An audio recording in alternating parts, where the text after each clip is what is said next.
The alarm inside my chamber screamed before I even opened my eyes. Red light poured across the walls, and my first thought was not fear, it was anger.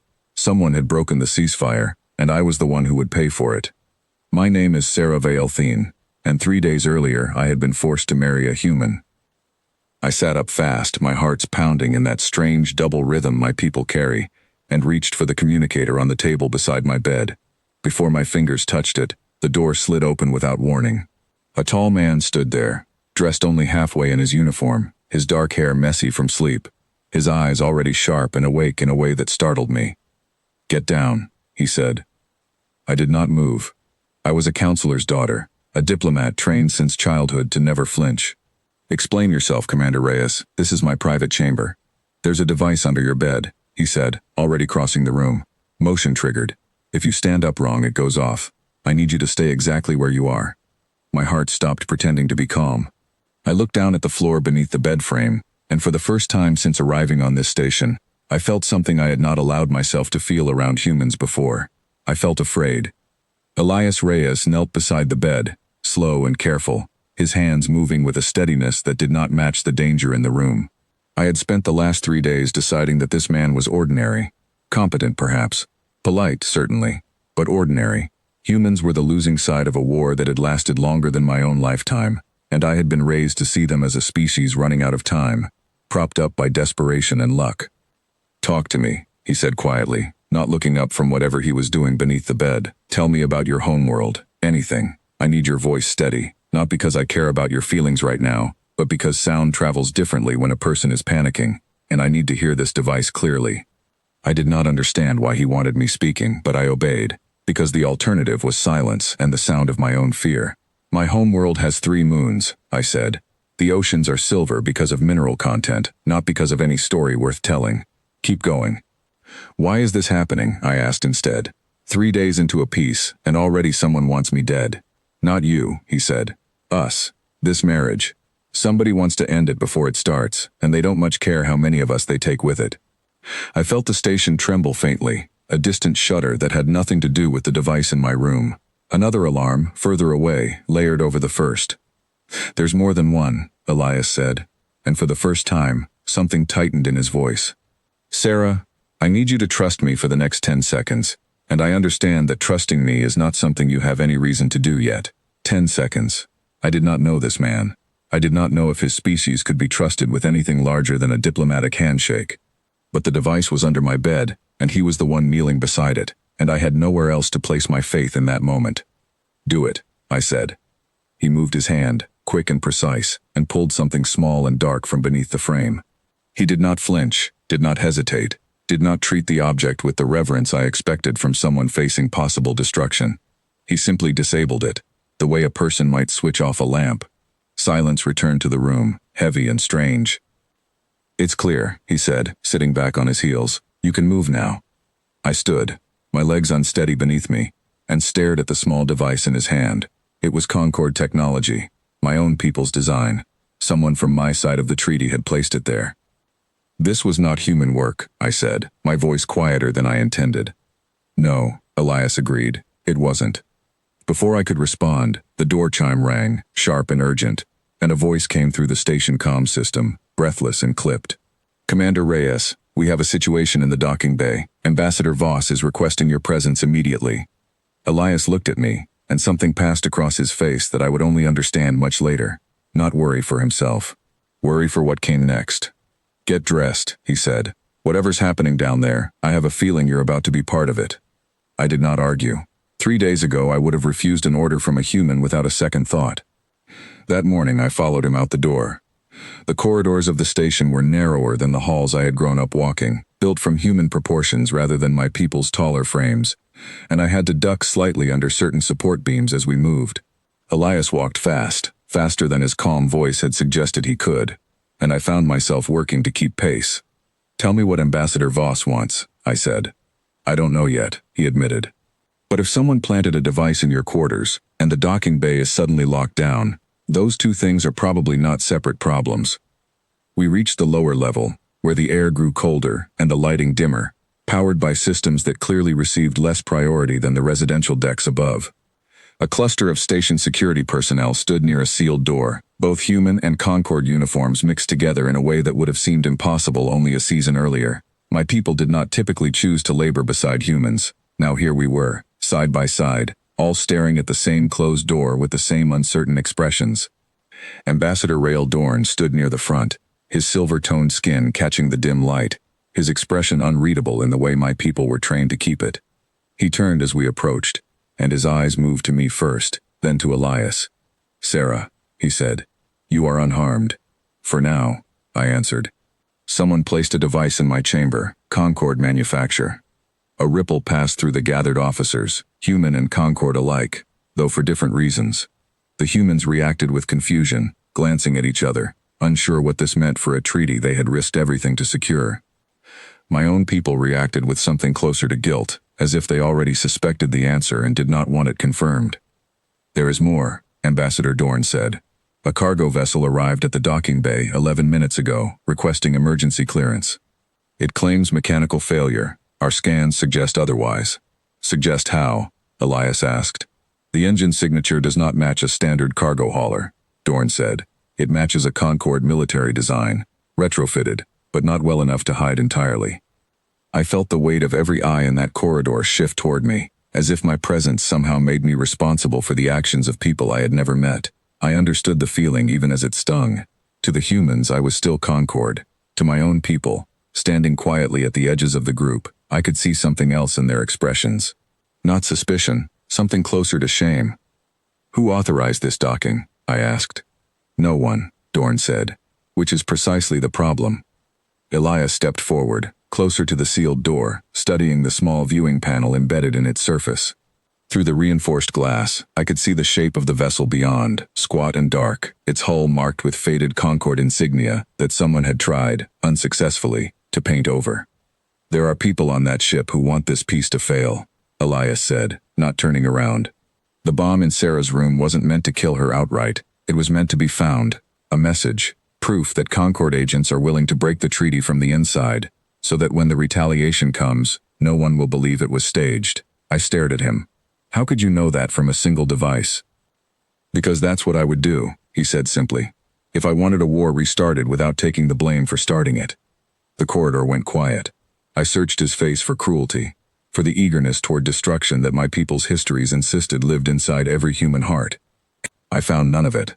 Only calculation, cold and clear, the mind of someone who had spent years learning to think like the people trying to hurt him, not because he enjoyed it, but because it kept others alive. "Then what do we do?" I asked. Elias turned to Ambassador Dorn. "I need full authority over this situation for the next hour. Human and Concord personnel both answering to a single chain of command. If we split into two separate responses, whoever is on that ship will exploit the gap between us." Dorn hesitated, and I understood why. Handing command to a human, even temporarily, even during a crisis, was not a small thing for my people to accept. Centuries of superiority did not dissolve because of one dangerous morning. "Do it," I said before Dorn could answer. My voice surprised even myself, steady and certain in a way I had not expected. "If we hesitate to trust each other now, we will have already lost." Dorn's eyes met mine for a long moment, searching for something. Perhaps resolve, perhaps recklessness. Whatever he found, it seemed to satisfy him. "Authority granted," he said. "1 hour, Commander Reyes. Use it well." Elias did not waste a single second celebrating the decision. He turned immediately to the mixed group of security personnel and began issuing instructions, human and Concord alike, his voice calm and clear, treating every person in that corridor as equally capable regardless of the uniform they wore. I watched something shift in the room as he spoke. The tension did not vanish, but it changed shape, becoming something closer to purpose than fear. "Sarah," he said, turning to me, "I need you specifically." "For what?" "You know Concord ship systems better than anyone here. If that vessel is retrofitted military hardware, there will be a manual override somewhere in its design, something built for emergencies that a human engineer wouldn't recognize. I need you helping my technical team identify it before whoever is inside decides to use it." I nodded, and for the first time since our forced marriage began, I felt something other than obligation pulling me toward him. Purpose, perhaps, or the beginning of trust, fragile and untested, but real. We moved together toward the technical station set up along the corridor wall. a portable console humming to life under the hands of a young human officer with sandy hair and quick fingers, her name tag reading Whitfield. She glanced up as we approached, relief flashing across her face at the sight of Elias. "Commander, I've got partial schematics pulled from the docking registry, but half of it doesn't match anything in our database." "That's because half of it isn't ours," Elias said. "Sarah, take a look." I leaned over the console, studying the schematic lines glowing faintly on the screen. My eyes caught details a human engineer would never have noticed: the particular curve of a corridor built for Concorde proportions, the placement of an auxiliary power conduit that only appeared on vessels designed for extended military operation rather than simple cargo transport. "This is a troop transport," I said quietly. "Modified to appear civilian, but the bones underneath are military." "How many people could it carry?" Elias asked. "Fully crewed, perhaps 20. But troop transports of this class are rarely fully crewed for covert operations. I would guess 6, perhaps 8. That's still enough to cause serious damage if they reach the reactor core," Whitfield said, her voice tightening. "They won't be trying to reach the reactor," I said, something cold settling into my chest as the pieces aligned in my mind. "They will be trying to reach me." Elias looked at me sharply. "Why you?" "Because a dead ambassador's daughter, killed by human hands during a diplomatic crisis, would end this peace permanently," I said. "The device in my chamber was meant to be found and diffused. This ship was never meant to be subtle. It was meant to succeed where the first attempt failed, using the confusion of the first attack as cover." The corridor around us seemed to grow colder, though nothing in the environmental systems had changed. Elias's jaw tightened, and for the first time since I had met him, 3 days earlier in a sterile diplomatic hall neither of us had chosen to stand in, I saw something new in his expression. Not fear. Determination sharpened into something almost physical, a decision already made before he spoke it aloud. "Then they're not getting anywhere near you," he said. "You cannot promise that," I said. "You do not know what is aboard that ship." "No," he agreed, "but I know what's standing in this corridor, and I know what I'm capable of when someone threatens the people under my protection." I wanted to ask him what that meant, exactly, wanted to press him on the strange certainty in his voice, the way he spoke of his own capability as though it were a simple fact rather than a boast. But the sealed door at the end of the corridor let out a groan of shifting metal, and every head turned toward it at once. Something aboard that vessel was moving. "Positions," Elias said, his voice dropping into something harder, something built for command rather than comfort. "Nobody engages until my signal. Sarah, stay behind me." I opened my mouth to argue, 3 days of pride and diplomatic training rising instinctively against the idea of hiding behind anyone, let alone a human I barely knew. But I looked at the sealed door, at the faint shadow moving behind the reinforced glass, and I understood that this was not the moment for pride. I stepped behind him. The door began to open. The door opened onto darkness, and for a moment nothing came through it at all. Then a shape moved, low and fast, and the corridor filled with shouting. "Hold," Elias said, his voice cutting through the noise, and I felt the strange discipline of it settle over the mixed crowd of human and Concorde officers around us. Nobody fired. Nobody moved forward. They simply waited, weapons raised, as the shape in the doorway resolved into a single figure stumbling into the light. It was not a soldier. It was a boy, no older than the human equivalent of 16 years, his Concorde features pale, and his eyes wide with a terror I recognized instantly, because I had felt something close to it only an hour earlier in my own quarters. "Please," he said, in my own language, his voice cracking. "Please, I did not want to come. They made me. They said if I refused, my family would be punished when the fighting starts again." Elias lowered his weapon first, before anyone else in the corridor, and stepped forward with his hands open and visible. "Nobody here is going to hurt you," he said, and Whitfield translated quickly for the humans who did not understand Concorde speech. "But I need you to tell me everything, right now, and I need you to do it fast." The boy's name was Terrell, and his story came out in broken pieces, interrupted by his own ragged breathing.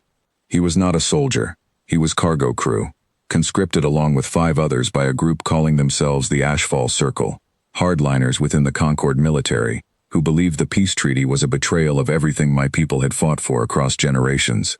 They did not care about the cost of continuing the war. They cared only that humans should never be treated as equals. "They are still aboard," Terrell said. 3 of them, armed. They sent me first because I look harmless. They said if I made it through without resistance, The others would follow with the real plan. What is the real plan? I asked, stepping forward despite Elias's earlier instruction to stay behind him. Torel looked at me, recognition flickering in his eyes as he registered who I was. They want to take you, he said. Alive, if possible. They believe if the humans are seen holding you against your will, or if you die at human hands, the war will restart, and this time the Concord fleet will finish what it started years ago. The corridor fell silent, except for the low hum of the station systems. I felt the weight of every eye turning toward me again. But this time the feeling was different, not suspicion, concern. From both sides, human and Concord alike standing shoulder to shoulder in a way that would have seemed impossible only a season before. Elias crouched slightly to meet Torel's eyes more directly. How many exits does that ship have, besides the one we're looking at? 2, Torel said. A maintenance hatch on the lower hull, and an escape pod bay near the stern. But the escape pods were disabled before we left, in case any of us tried to run. They thought of everything, Whitfield muttered. Not everything, Elias said. They didn't think we'd have someone who could read their own ship's schematics better than they could. He glanced at me, and something in his expression felt almost like gratitude. Sarah, the maintenance hatch, where does it lead? I studied the schematic still glowing on the console beside us, tracing the lines with a focus that helped push back the fear still coiled tight in my chest. It connects to a narrow service corridor running beneath the main docking level. If they intend to move me through the station undetected, that is the route they would use. Then that's where we cut them off, Elias said. He turned to the assembled officers, quickly dividing them into groups, sending half toward the maintenance hatch through a parallel corridor, keeping the other half positioned near the main door. Every instruction he gave was precise, efficient, delivered without a single wasted word, and I found myself watching him with something closer to fascination than fear. You are very calm for someone facing armed soldiers from another species, I said quietly, as the groups began moving into position. I've been in worse rooms, he said, not looking at me, his eyes fixed on the door. Calm isn't the absence of fear, Sarah. It's deciding not to let the fear choose what happens next. I did not have time to consider his words further, because the door groaned again, and this time 3 figures emerged instead of 1. They moved with the discipline of trained soldiers, not the fear of a conscripted boy, and the weapons in their hands left no room for misunderstanding their intentions. Ambassador Veilthin, the lead figure said, his voice flat and formal despite the danger radiating from his posture. You will come with us. Resist, and the humans around you will be the ones who suffer for it. I felt Elias shift beside me, not retreating, not advancing, simply repositioning himself slightly between me and the 3 soldiers without making the movement look deliberate. This station is under joint authority, he said. You have no jurisdiction here.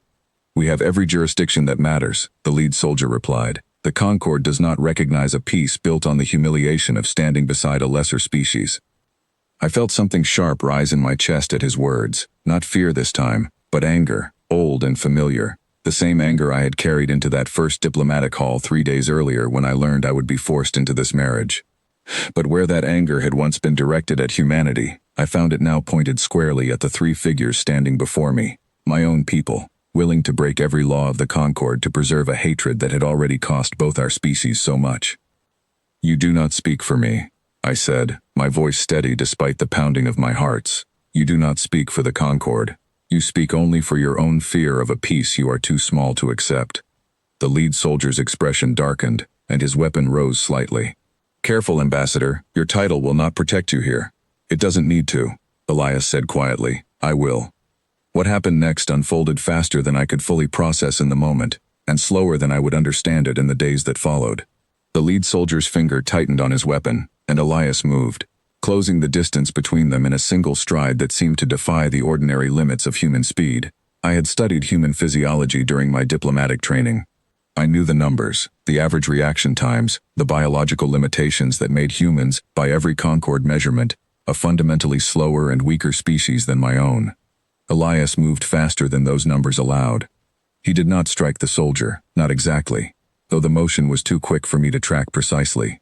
He simply redirected the weapon in the soldier's hands with a controlled economy of motion, disarming him before the shot could be fired, and in the same fluid movement had the man restrained against the corridor wall, his own security officers rushing forward to secure the other 2 soldiers who stood frozen in confusion at how quickly the situation had reversed itself. The entire exchange took perhaps 2 seconds. I stood in stunned silence as the corridor filled with the sounds of restraints being applied, of Tyrell being gently guided away from the chaos by Whitfield, of Ambassador Dorn arriving from further down the hall with a fresh contingent of security personnel now that the crisis had already resolved itself. Elias straightened, breathing normally, as though what had just happened was nothing more than a minor inconvenience rather than something that should have been physically impossible according to every piece of data my species had ever gathered on humanity. "Are you hurt?" he asked, turning to me, his voice returning to the same calm register it had carried before the soldiers ever appeared. I opened my mouth to answer, and found that I had no words ready. I searched his face for some explanation, some hidden mechanism, an implant or augmentation that might account for what I had just witnessed. I found nothing but the same tired, steady expression he had worn since waking me that morning. "How did you move like that?" I finally managed. Something flickered across his face, brief and guarded, gone before I could name it. "Adrenaline," he said. "It does strange things to a person in a crisis."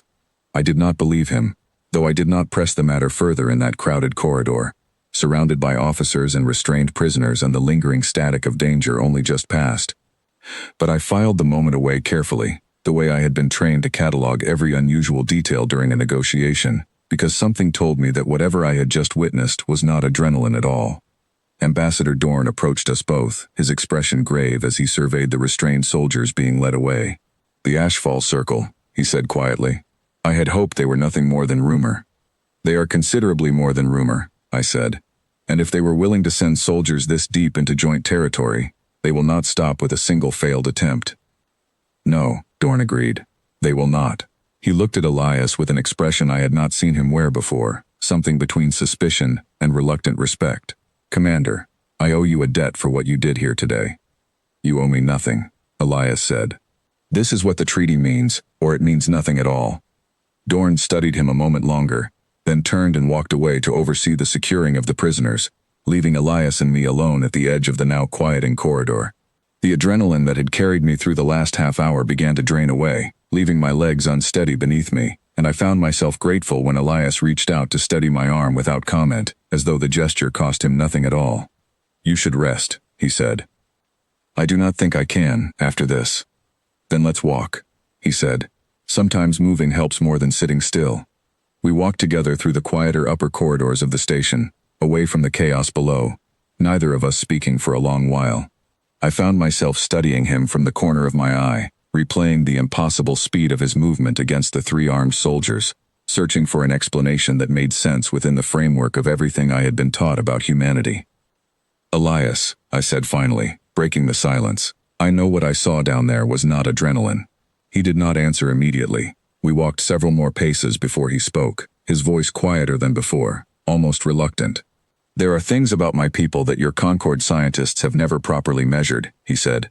"Not because we hid them well, because your people never believed they were worth investigating in the first place." "What kind of things?" He stopped walking and turned to face me fully, and for the first time since our forced marriage began, I saw something in his eyes that was not calm, not calculation, but something closer to weariness, the weight of a secret carried alone for far too long. "That's not a conversation for a corridor," he said. "But I promise you, Sarah, before this is over, you will understand exactly what you married." I wanted to press him further, wanted to demand an answer in that very moment. But something in his expression told me the truth would come when he was ready to give it, and not a moment before.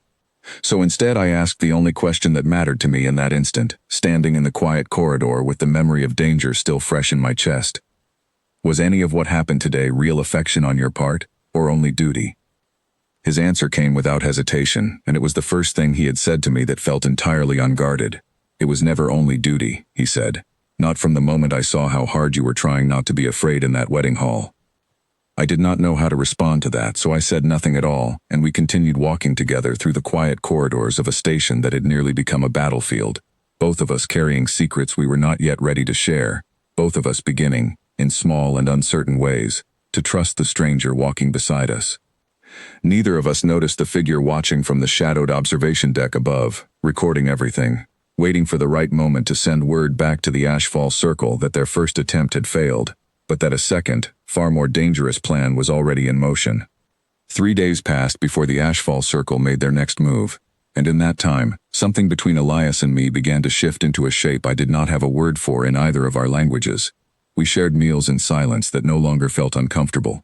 He taught me small pieces of human history, not the sanitized version presented during diplomatic briefings, but the messy, complicated truth of a species that had nearly destroyed itself more than once before finding a way to keep surviving. I found myself, against every instinct my upbringing had carved into me, beginning to admire him.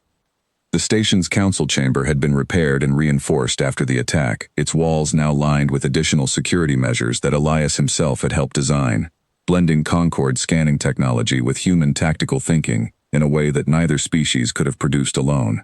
I sat beside him during the emergency council session, listening as Ambassador Dorn addressed the gathered representatives, both human and Concord, their faces tight with the strain of a peace that had already been tested twice in less than a week.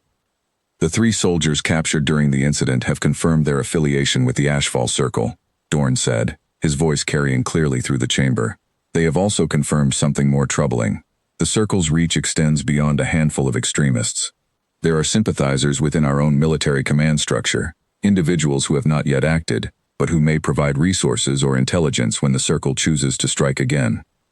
A human representative, a stern-faced woman named General Colton Briggs, leaned forward with her hands clasped tightly on the table. How deep does this go, Ambassador? We need names, not vague warnings. We are working to identify them, Dorn said. But I must be honest with this council. The HFY Circle has existed for generations, quietly, beneath the surface of Concord politics, waiting for a moment of weakness to reassert their vision of the galaxy. They see this treaty as exactly that moment of weakness. Then we prove them wrong, Elias said, his voice cutting through the tension in the room with the same calm authority I had come to recognize over the past days. Every attack they've launched has failed, not because of luck, but because human and Concord forces work together, instead of against each other. That's the message we need to send, not retaliation. Cooperation they can't undermine. General Briggs studied him for a long moment, her expression unreadable. Easy words, Commander. Harder to live by when the bodies start piling up. I understand that better than you might think, Elias said quietly, and something in his tone made the room fall briefly silent, a weight behind the words that suggested a history none of us in that chamber fully knew. The council session continued for another hour, dividing responsibilities, establishing new security protocols, debating how much information to release to the wider public on both sides of the treaty, without triggering panic or renewed hostility.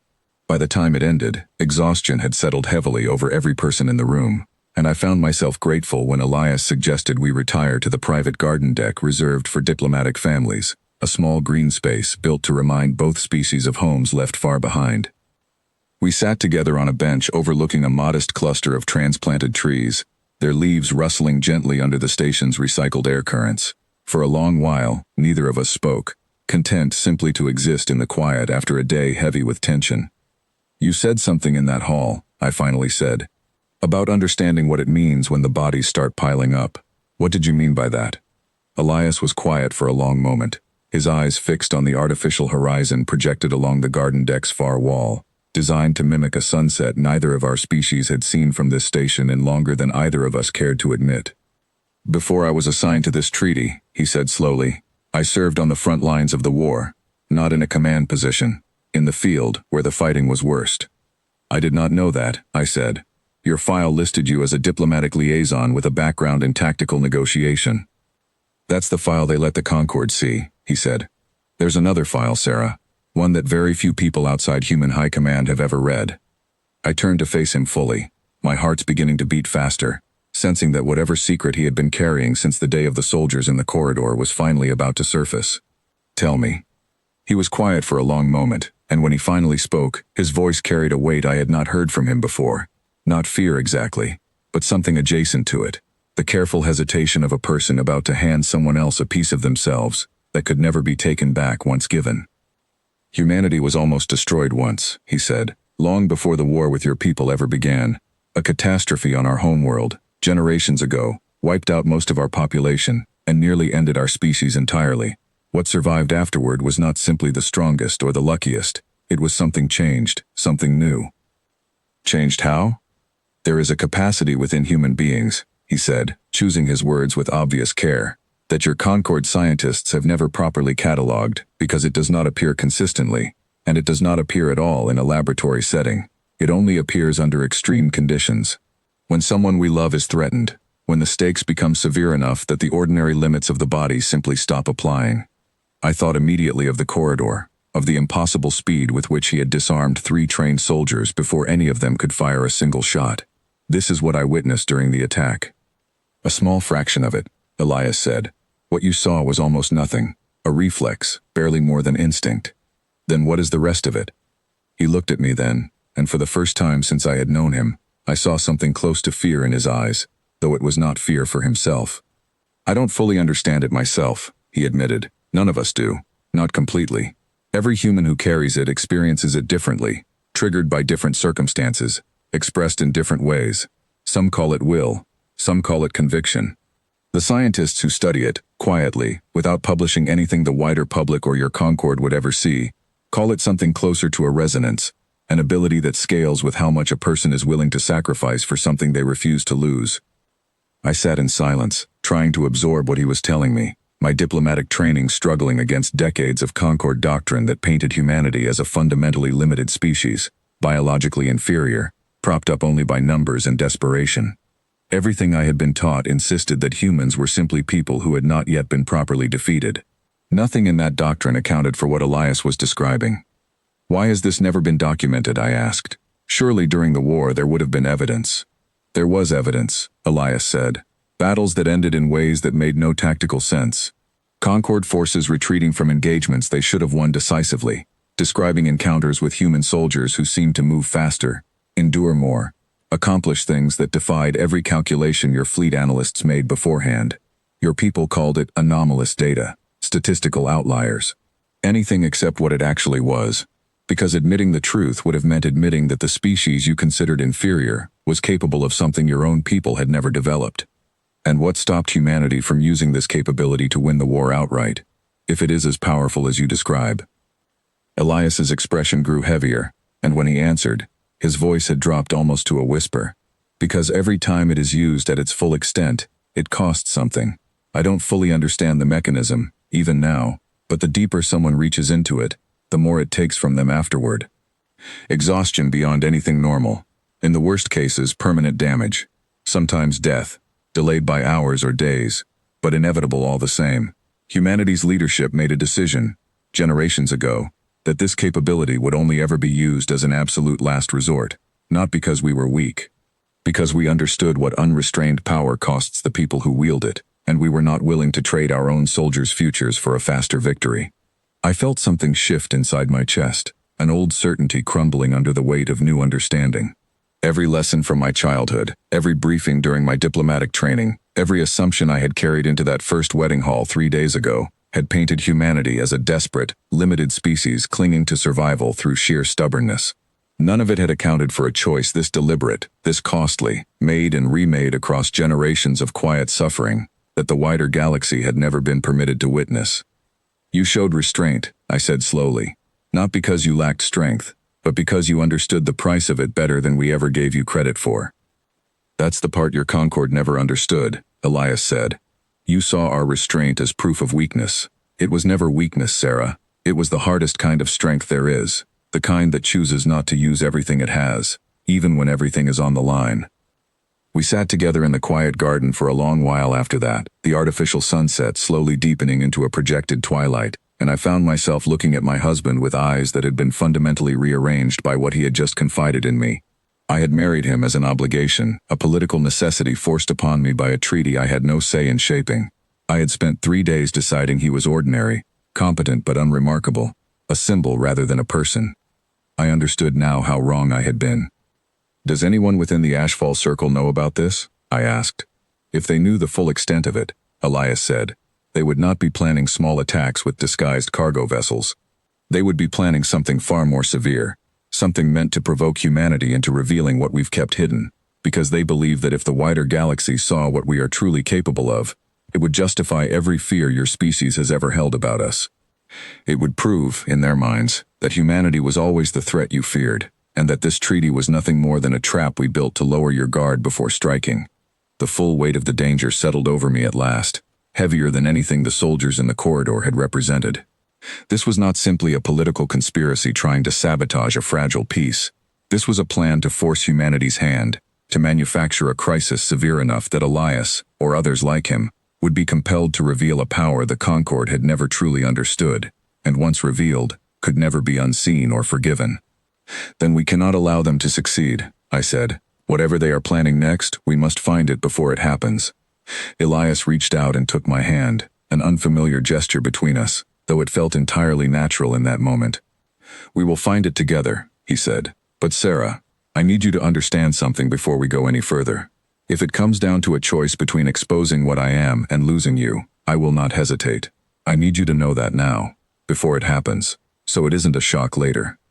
I looked at him, this quiet, careful man I had been forced to marry only days earlier, now revealing himself as someone carrying a burden far heavier than any diplomatic title I had ever held, and I felt something warm and unfamiliar settle into my chest, something that had nothing to do with duty or obligation at all. Then let us make certain, I said, that it never comes to that choice. Neither of us could have known, in that quiet garden beneath an artificial twilight, that the Ashfall Circle's true plan was already unfolding several decks below us, far more advanced and far more dangerous than either of us had imagined, and that within hours, Elias would be forced to make exactly the choice he had just promised me he was prepared to make.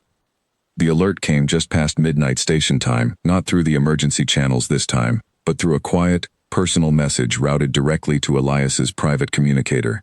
I was still awake beside him when it arrived, neither of us having found sleep easy since our conversation in the garden, and I watched his expression change as he read the message, the color draining slightly from his face. "What is it?" I asked. "General Briggs," he said. "She's requesting an immediate meeting, alone." "That is unusual." "It's more than unusual," Elias said, already rising and reaching for his uniform jacket. "Briggs doesn't send messages like this unless something has gone seriously wrong." I insisted on accompanying him despite his initial reluctance, and after a brief argument that ended with my pointing out, correctly, that separating us again so soon after an assassination attempt was precisely the kind of vulnerability the Ashfall Circle would exploit, he relented. We made our way through the quiet, dimmed corridors of the station's night cycle, the air cooler and stiller than during the day, until we reached the secure communications room General Briggs had requested for the meeting. She was waiting for us alone, her expression grim, in a way that immediately confirmed Elias's earlier suspicion. On the table before her sat a small data drive, its casing marked with Concord military insignia. "This was recovered from the cargo vessel after the attack," Briggs said, without preamble. "It took my technical team 3 days to break through the encryption. I wish it had taken longer." "What did you find?" Elias asked. "The Ashfall Circle isn't planning another isolated attack," Briggs said. "They're planning something coordinated across multiple stations simultaneously, timed to occur during the treaty's formal ratification ceremony in 5 days.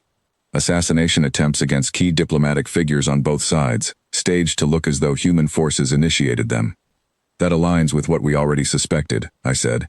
"They want to manufacture a crisis severe enough to restart the war on their terms." "There's more," Briggs said, her voice tightening further.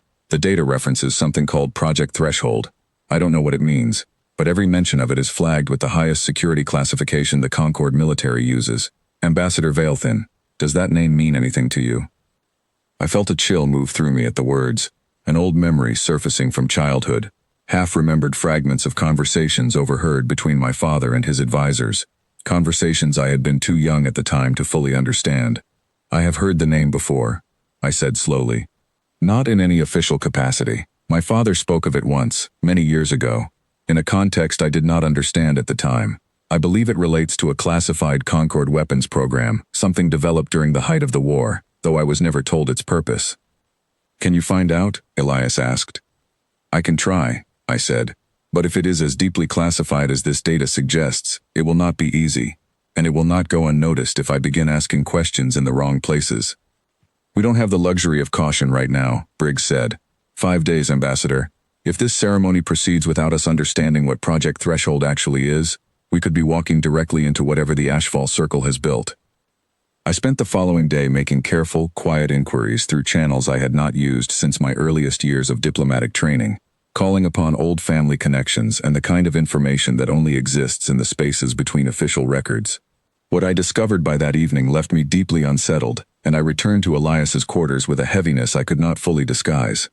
Project Threshold is not a weapon, I told him, sitting across from him at the small table in his quarters. The data I had gathered spread between us on a small display screen. It is a research initiative, dating back nearly 2 decades, dedicated to studying the very capability you described to me in the garden. The Concord has known about human potential for far longer than either of us realized. They simply lacked the means to trigger it deliberately, or to replicate it within our own biology. Elias's expression darkened. They've been trying to weaponize it. Not weaponize, I said. Understand, and then suppress. The research concluded that this human capability, whatever its true nature, represents an existential threat to Concord military dominance, if it were ever fully understood and consistently triggered. The final recommendation in the files I was able to access called for a permanent solution to neutralize the threat, framed in language vague enough to avoid direct accusation, but clear enough in its intention. They want to kill anyone who might carry it, Elias said, his voice quiet and cold in a way I had not heard from him before. Worse, I said. They want to provoke a crisis, significant enough that humans with this capability are forced to reveal themselves publicly, en masse, providing the Concord with the data and the justification it needs to develop a countermeasure, and simultaneously providing political cover to restart the war on the grounds that humanity has been secretly hiding a weapon capable of matching Concord military technology all along. The room fell silent as the full shape of the conspiracy settled over us both. This was never simply about sabotaging a treaty or eliminating a handful of diplomats. This was a deliberate, calculated effort spanning decades, designed to force humanity's deepest secret into the open, under conditions that would guarantee its condemnation rather than its understanding. The ratification ceremony, Elias said slowly. If they're planning something during the ceremony severe enough to trigger this capability across multiple people at once, they're not planning a simple assassination attempt, they're planning a massacre. Yes, I said. One large enough and personal enough to guarantee a response they can record, study, and use. Elias stood abruptly, pacing the small room with an agitation I had not seen from him before, the careful calm that had defined every moment since our marriage finally beginning to crack under the weight of what we had uncovered. I need to warn Briggs, he said. We need to cancel the ceremony, or at minimum move it to a secured location with far tighter control over who has access. They will know we have discovered their plan the moment we make that change, I said. And if they believe their plan has been compromised, they may accelerate it rather than abandon it. Then what do you suggest? He asked, and for the first time, I heard genuine uncertainty in his voice, the weight of a decision with no clearly safe path forward. I considered the question carefully, drawing on every year of diplomatic training I had ever received, searching for an approach that neither surrendered to the crisis nor blindly walked into it. We do not cancel the ceremony, I said finally. We attend it, exactly as planned, but we ensure that every person capable of carrying this ability is protected by security measures the Ashfall Circle does not anticipate, and we position ourselves to identify their operatives the moment they move, before their plan can fully unfold. That's an enormous risk, Elias said. It is, I agreed. But if we retreat now, they will simply choose a different moment, a different location, with less preparation on our part. Better to face them on ground we have had time to prepare, than to spend the rest of this fragile peace looking over our shoulders, waiting for an attack we cannot predict. Elias studied me for a long moment, something shifting in his expression, respect layered over the worry still evident in his eyes. You've changed, he said quietly, since that first day in the wedding hall. So have you, I said. Or perhaps I am only now beginning to see who you always were. We spent the remaining days before the ceremony in careful, exhausting preparation, working alongside General Briggs and Ambassador Dorn to design a security framework that blended Concord scanning technology with human tactical instincts, identifying every possible entry point the Ashfall Circle might exploit, quietly relocating key personnel to reduce the number of vulnerable targets without alerting our enemies to the change. Torel, the young conscript who had first warned us of the danger aboard the cargo vessel, proved invaluable during this process, providing details about Ashfall Circle communication patterns and operational habits that no official intelligence report had ever captured. On the evening before the ceremony, Elias and I stood together once more on the garden deck, watching the projected twilight deepen into an artificial night neither of our homeworlds could claim. Neither of us spoke for a long while, both of us aware that tomorrow would test everything we had built together in the short, strange days since our forced marriage began. If something happens tomorrow, Elias said finally, if I have to reveal what I truly am, in front of everyone, I need you to understand that it changes everything, not just for me. For every human who has ever carried this capability quietly, hidden from a galaxy that was never ready to understand it. I understand, I said, and I will stand beside you, regardless of what tomorrow reveals. He turned to face me fully, and in the dim, artificial light of that small garden, I saw something in his eyes that I recognized now, having spent days learning the true shape of the man I had married. Not fear, not calculation. Something closer to hope, fragile and stubborn, refusing to surrender despite every reason the galaxy had given him to abandon it. Then let's finish what we started, he said, together. Neither of us slept that night, and when the first light of the station's artificial dawn finally broke across the corridors, we rose together, dressed in silence, and walked side by side toward a ceremony that neither of us knew, with any certainty, we would survive. The ceremonial hall had been transformed for the ratification, its high windows displaying a carefully rendered view of the starfield beyond the station, human and Concord banners hanging together along the walls for the first time in the history of either species. Hundreds of representatives filled the seats, diplomats and military officers, journalists and observers from both sides of a war that had lasted generations, all of them gathered to witness the formal signing that would make our fragile peace permanent. I stood near the front of the hall beside Elias, my formal robes heavy against my shoulders, my eyes scanning the crowd with a diplomat's practiced attention even as my heart pounded with an anxiety I worked hard to conceal. General Briggs stood near the ceremonial dais, her posture rigid, her eyes constantly moving across the gathered crowd. Ambassador Dorn stood at the podium, beginning his opening remarks, his voice steady despite what I knew he understood was at stake. Nothing seemed amiss. The security measures we had spent days designing appeared to be holding, every checkpoint clear, every scanned individual accounted for. For nearly 20 minutes I allowed myself the smallest measure of hope that perhaps we had succeeded in disrupting the Ashfall Circle's plan simply by preparing for it so thoroughly. Then the lights flickered. It was subtle at first, barely noticeable, a brief dimming that most in the crowd likely dismissed as a minor power fluctuation. But I felt Elias tense beside me, his eyes snapping immediately toward the ceiling, toward the environmental control panels positioned along the upper walls of the hall. "They're inside the ventilation system," he said quietly, his voice tight. "Sarah, get down, now." I did not hesitate this time. I dropped low, pulling at the sleeve of the diplomat standing nearest to me, urging them down as well, as a chorus of confused murmurs rippled through the crowd. Elias moved toward Ambassador Dorn at the podium, his voice raised to cut through the growing noise. "Everyone needs to move toward the emergency exits, calmly, right now." But it was already too late. A hissing sound filled the hall, faint but unmistakable, and I watched in horror as a fine mist began drifting down from the ventilation grates above us, catching the light in a way that made it visible only for a moment before it dispersed into the air of the crowded room. "Gas," Elias said, and for the first time since I had known him, I heard true alarm in his voice. "Everyone, cover your faces, move to the exits immediately." Chaos erupted through the hall as hundreds of people scrambled toward the doors, the ordered dignity of the ceremony collapsing instantly into panic. I felt myself pulled along by the crush of bodies, losing sight of Elias for a terrifying moment before his hand found my arm, steady and certain, pulling me clear of the worst of the crush toward a side exit that General Briggs's security teams had already secured. But the gas was already spreading faster than the crowd could escape it, and I watched with growing horror as several people near the center of the hall began to collapse, not from panic, but from something else entirely, their bodies convulsing as whatever chemical compound filled the air took hold. "This isn't meant to kill everyone," Elias said, his eyes scanning the hall with a grim, focused intensity. "It's designed to trigger something, to force a reaction." I understood immediately what he meant, and the understanding filled me with a fear unlike anything I had experienced since this crisis began. The Ashfall Circle had found a way to induce the extreme conditions Elias described, the desperation and danger that triggered humanity's hidden capability, deliberately manufacturing a crisis severe enough to force it into the open in front of hundreds of witnesses, including the very journalists who would ensure the revelation could never be contained. Near the center of the collapsing crowd, I saw a young human officer, barely more than a child by human standards, kneeling beside a fallen companion, tears streaming down her face as she tried desperately to revive them.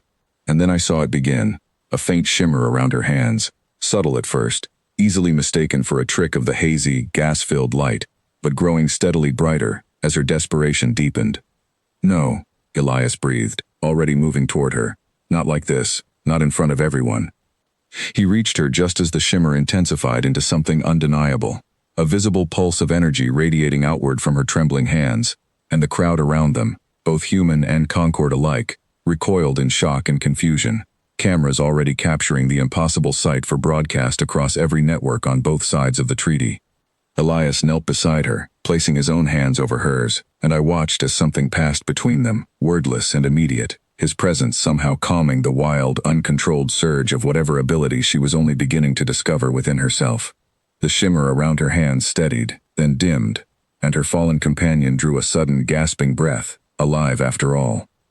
But the moment had already been witnessed. Hundreds of eyes, human and Concord, stared at the scene in stunned silence, the gas beginning to clear from the ventilation system, as Briggs's security teams finally regained control of the hall's environmental systems. The chaos of panic gave way to something else entirely, a heavy, disbelieving quiet that filled every corner of the ceremonial hall. Ambassador Dorn stood frozen near the podium, staring at what he had just witnessed with an expression I had never before seen on a Concord official's face. Fear, yes, but also something closer to awe, the crumbling of certainties he had carried his entire life.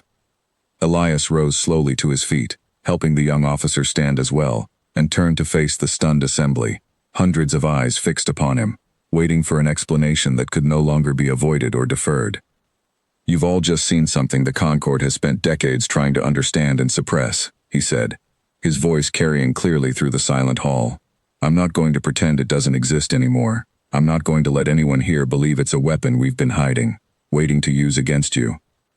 A murmur rippled through the crowd, uncertain, wary. I moved to stand beside him, my presence a deliberate statement in front of every Concord representative watching, that whatever this revelation meant, I stood with him regardless.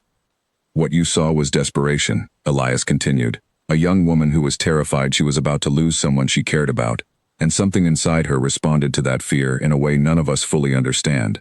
Not even after generations of living with it. This isn't a superior weapon. It's a burden. Every time it's used, it costs something, sometimes small, sometimes everything a person has left to give. We never used it to end this war quickly, even when we could have, because we understood the cost better than anyone watching from the outside ever could." Ambassador Dorn stepped forward slowly, his expression still shadowed with shock, but something else beginning to surface beneath it. "Is this what Project Threshold was studying?" he asked quietly, his voice carrying just far enough for those nearest to hear. "Yes," I said, stepping forward to answer before Elias could. "A classified initiative within our own military, dedicated not to understanding this ability, but to eliminating it, before it could ever be fully understood. The attack today was never meant to expose a weapon, Ambassador. It was meant to manufacture the justification your own hardliners needed to convince the wider Concord that this treaty was always a trap."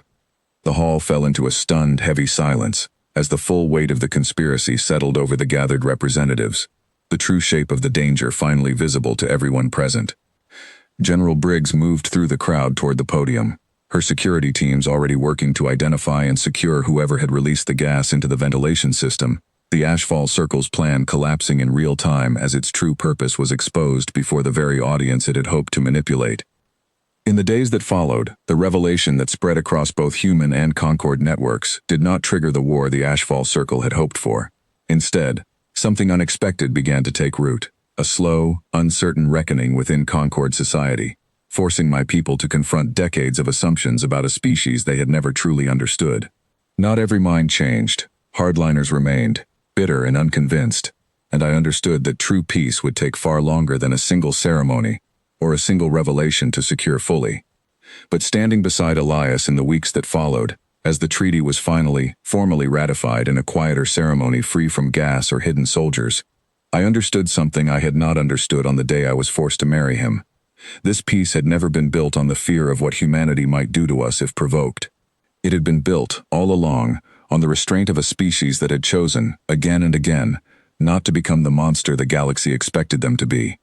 I had married a human for peace, believing I was accepting a burden, a political obligation I had no power to refuse.